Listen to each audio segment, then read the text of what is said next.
One of the things that I was taught when I joined the ashram, the monastery, was to be very particular and conscious about my diet.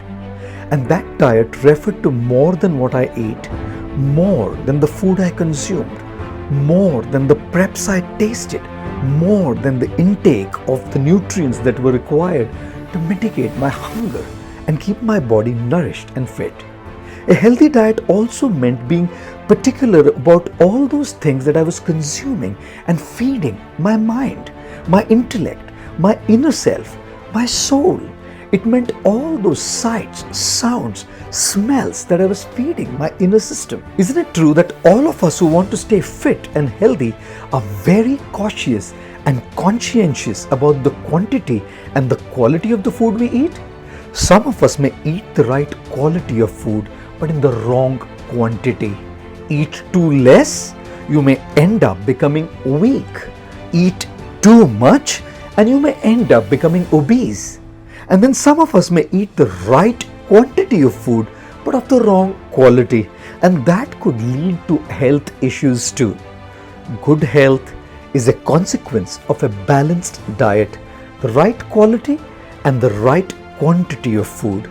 If we want to be mentally well, emotionally stable, intellectually fit and spiritually inspired, we need to have a balanced diet for these inner aspects of our life as well.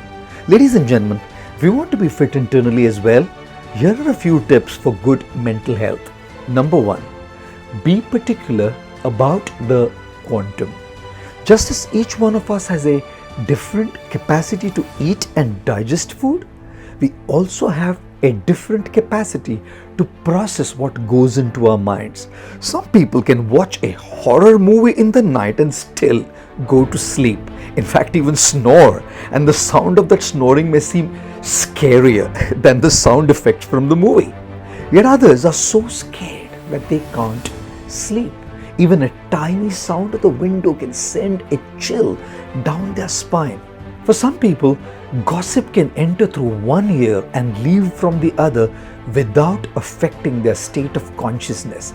Rare species though. And for other people, the same gossip sticks to their mind. It occupies their precious mental space. It distorts the image of the person who's being criticized or spoken ill of. There are those who can handle a lot of pressure coming from work or from financial liabilities or from personal problems and issues, and they can effectively swim across these oceanic challenges.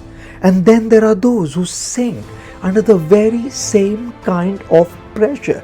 They feel stressed and worked up. They feel overwhelmed and sometimes even break down.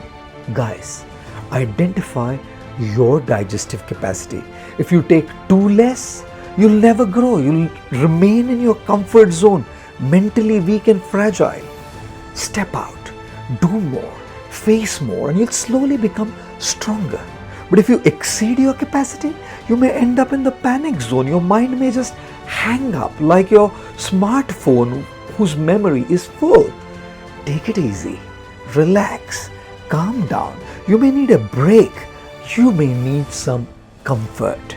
And number 2, be very conscious of the quality of your mental intake. If you're all the time listening to or watching or reading content that is negative, even if it's for a short while, your mind can get very negatively affected. We all know how we feel when we listen to someone being criticized vis-a-vis someone being praised. We all know how we feel when we are insulted and how we feel when we are genuinely appreciated and encouraged. We all know how we feel when we read books or watch stuff in the dark space and how we feel when we take in uplifting stuff. So be very choosy about what you see, hear, smell, talk and touch. Make sure whatever goes in makes you grow mentally strong and positive and not the opposite. Because at the end of the day, you are indeed what you eat.